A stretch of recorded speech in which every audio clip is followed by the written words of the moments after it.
90 days ago, Dubai had the most successful tourism month in its entire history. Today, its hotels are sitting at single-digit occupancy. Not low, not slow, single digits. And the reason this is happening is not the one you've been told. Let me give you the full picture, because without it, the collapse doesn't make sense. In January 2026, Dubai was not just thriving, it was untouchable. The city had just closed out 2025 with 19.59 million international overnight visitors, and it's a 5% year-on-year increase. December alone crossed 2 million visitors in a single month, the highest single-month figure in Dubai's recorded history. Hotel occupancy averaged 80.7% across the full year. Revenue per available room climbed 11% to AED 467. Dubai International Airport had just processed 95.2 million passengers, its 11th consecutive year as the world's busiest international airport. The airport's own CEO was publicly forecasting 99.5 million passengers in 2026. 3 consecutive record-breaking years, a trajectory so consistent, so steep, that the word people in the industry kept using was unstoppable. Write that word down. We're coming back to it. If you've never watched Daily Brief before, this is what we do. We get to the real story before everyone else does. Subscribe now so you don't miss what comes next in this one, because it moves fast. On February 28, 2026, everything changed in a single night. Iran launched a wave of missiles and drones in response to coordinated U.S. and Israeli strikes on Iranian targets.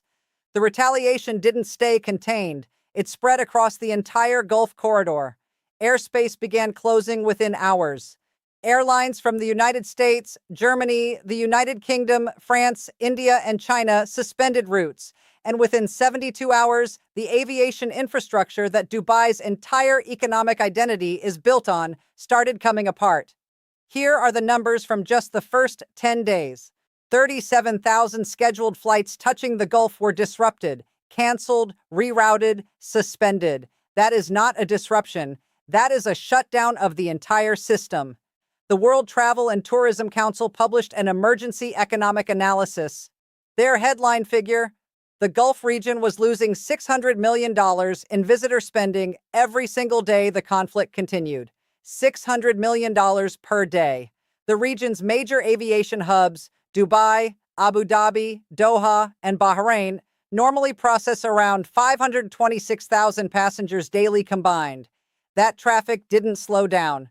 It collapsed. But here is what the mainstream coverage missed entirely. And this is the part that changes how you understand everything else. The geopolitical shock did not create Dubai's crisis. It exposed a problem that was already building underneath. And once you see that second layer, the entire story looks completely different. Let me show you what a real tourism collapse looks like from the inside. According to data from the Dubai Department of Economy and Tourism, hotel occupancy fell from 89% on March 15th to 23% by March 19th, 2026. That is a collapse of 66 percentage points. In 4 days, the Burj Al Arab, Atlantis the Palm, and Address Downtown, 3 of the most recognizable luxury properties anywhere on Earth, collectively evacuated 8,400 guests between March 17th and 19th, coordinating emergency transportation to Abu Dhabi International Airport. Hotels still open were reporting 70% cancellation rates for April and May reservations. Tourism revenues across the city fell between 50 and 80% in the weeks following the escalation. More than 26,500 short-term rental bookings were canceled across the UAE between February 28th and March 29th alone. 5-star properties that had been running at 82% occupancy just weeks earlier in January slashed their rack rates by 20 to 40%. Some began offering complimentary upgrades, food credits, and emergency flexible cancellation policies. They were trying to give the experience away, and the rooms still stayed empty. Dubai Mall, the world's most visited retail destination with 105 million annual visitors, recorded 73% fewer international shoppers between March 16th and 19th compared to the same days in 2025. TUI suspended every Dubai cruise itinerary. MSC followed within hours, every sailing gone. Research by Tourism Economics projects that between 23 and 38 million fewer people will travel to the Middle East in 2026. between $34 billion and $56 billion in global visitor spending could evaporate this year. A restaurant owner quoted by Travel and Tour World put it simply, "We've got enough cash to see us through a month or two, maximum 3. That is not a statistic. That is a countdown timer. This story is developing in real time. If you want the next chapter the moment it breaks, subscribe to Daily Brief and hit the notification bell. We don't wait for the rest of the world to catch up. Now, here is what I promised you earlier. The second layer, the problem beneath the problem. Because here is the question the tourism industry is not asking loudly enough. If Dubai was so dominant, so record-breaking, so untouchable going into 2026, why did a single geopolitical shock send it to single-digit occupancy within 4 days? Healthy systems absorb shocks. Brittle ones shatter. And Dubai, underneath the record numbers, had already been becoming brittle. The question is why? And the answer is uncomfortable. Entering 2026, even before the first missile launched, something was already shifting quietly beneath Dubai's surface. The most experienced travelers, the ones who had done Dubai once or twice and were deciding whether to go back, were beginning to ask a harder question. Not, is Dubai impressive? They already knew the answer to that. The question had become, is Dubai worth it? The cost structure had grown increasingly difficult to justify. Theme parks priced at levels approaching Walt Disney World. A hotel market so overwhelmingly weighted toward the luxury segment that families and independent travelers found almost no genuine mid-range options, pushing total trip costs into territory that required real commitment to justify. A city so reliant on private transportation with attractions so geographically spread out that the spontaneous exploration experience travelers actually crave had been quietly engineered out of the experience. There is no extensive metro system. No network like London, Tokyo, or Singapore. Almost every journey requires a private hire or a taxi. For a group with a flexible budget, this works fine. For a family with young children calculating transportation costs for every single outing, it strips away the spontaneity that makes travel feel alive. And then there was the harder thing to name. The feeling, discussed in comment sections and travel forums far more than in official reports, that Dubai's experience, for all its technical perfection, had been curated past the point where it felt real. You arrive. You are processed through a fully designed environment. You check off the attraction. You leave. Walk out of any major complex and ask yourself, what comes next? There isn't always a living neighborhood continuing the thread. No unexpected alley. No corner cafe where something genuinely local is happening. Culture in this precinct, commerce in that one, entertainment somewhere else, everything sorted into zones. The honest market signal before the conflict was this. A growing cohort of experienced travelers was beginning to wonder whether Dubai delivered an experience or a performance. Those are not the same thing, and the difference matters enormously for what comes next. Now here is the competitive reality that no one in the Dubai tourism establishment wants to say out loud. While Dubai was in crisis, its competitors were not watching. They were recruiting. And what they are offering has fundamentally changed since the last time you compared them. The next part of this story is the part that determines whether Dubai's crisis is a temporary wound or a permanent realignment of global travel. Stay with me. As reported by the Middle East Insider, competitor cities began launching targeted campaigns to capture displaced travelers the moment Gulf airspace closed. That is documented behavior. The rebooking machine started running immediately in Bangkok, Barcelona, Tokyo, Bali, and Lisbon. Thailand, Vietnam, and Indonesia are no longer budget alternatives. They have become full-spectrum destinations. Beach culture, centuries-old street food traditions, active nightlife, ancient temples, island hopping, jungle interiors, at a price point that makes Dubai's value proposition increasingly hard to defend. Easier entry, lower overall cost, and a variety of experience that doesn't feel manufactured or zoned. Spain, Italy, and Portugal offer something less quantifiable, but arguably more powerful: organic authenticity.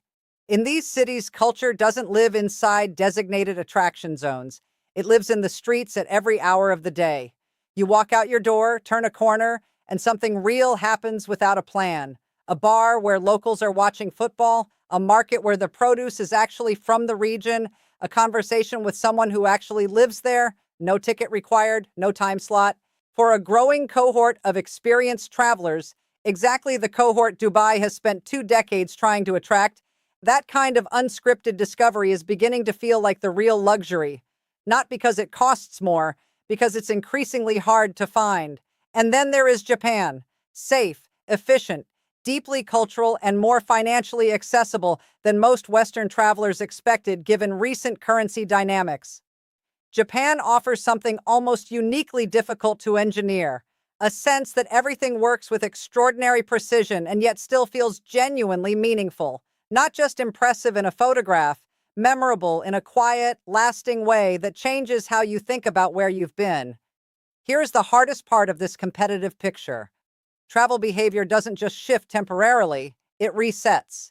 When someone replans a Dubai trip and books Japan instead, and Japan delivers an experience they are still talking about 18 months later, the probability of that traveler putting Dubai on their next shortlist goes down significantly. Not to zero, but down. If that pattern repeats across hundreds of thousands of travelers in 2026, the cumulative effect is not a one-year anomaly. It is a permanent rebalancing of global travel flows.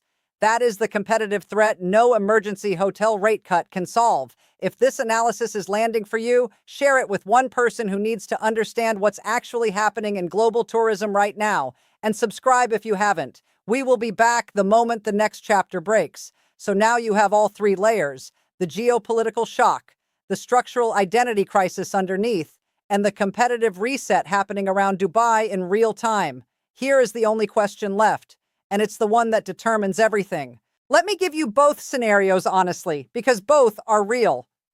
Path 1. De-escalation comes faster than expected. Diplomatic pressure opens channels. Regional tensions reduce. Airspace progressively reopens over the next 4 to 8 weeks. History supports cautious optimism here. Research by the WTTC on previous crisis patterns shows tourism demand following security-related incidents can recover in as little as 2 months when governments respond effectively and traveler confidence is restored. The UAE has not been passive.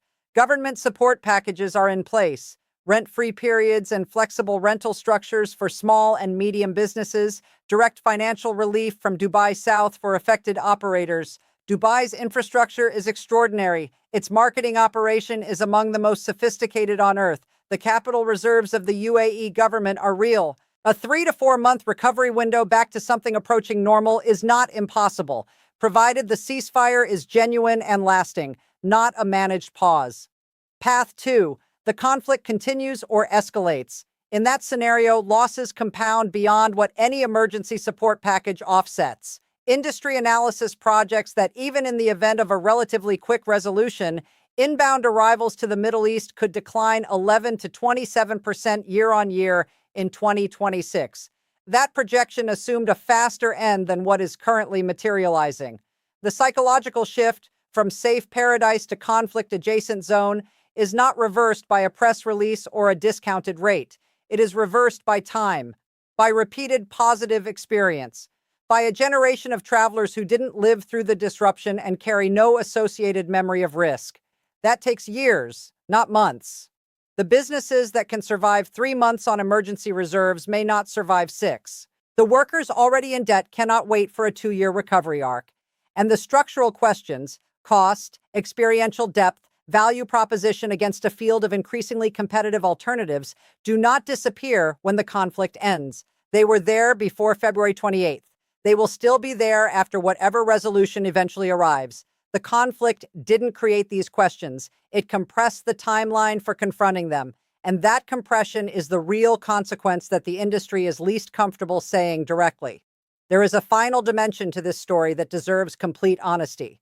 Dubai's brand was never simply about what you would see. It was about how you would feel. The emotional promise, the psychological permission to stop worrying about what is happening outside, to fully inhabit a world of extraordinary comfort and stimulation, that promise was the product. Not the Burj Khalifa, not the Palm.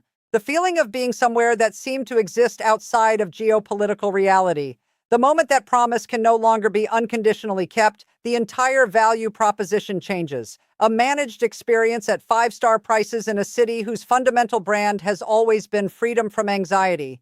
That is a contradiction that even the most stunning skyline in the world cannot resolve. Will Dubai survive? Yes, the infrastructure is extraordinary. The government's political will to protect the Dubai brand is absolute. The capital to absorb shocks exists. Dubai survives. That is not the question. The question is, what kind of Dubai emerges from this? Does it emerge having genuinely reckoned with what experienced travelers were already signaling before the shock arrived? Does it create space for spontaneity, for cultural accessibility, for mid-range pricing that allows families and younger travelers to build a real relationship with the city rather than simply passing through a designed environment? Does it make room for the unscripted, for the feeling of being somewhere real rather than somewhere optimized? Or does it return to the same playbook, betting that spectacle and scale will be enough once the dust settles because they always were before?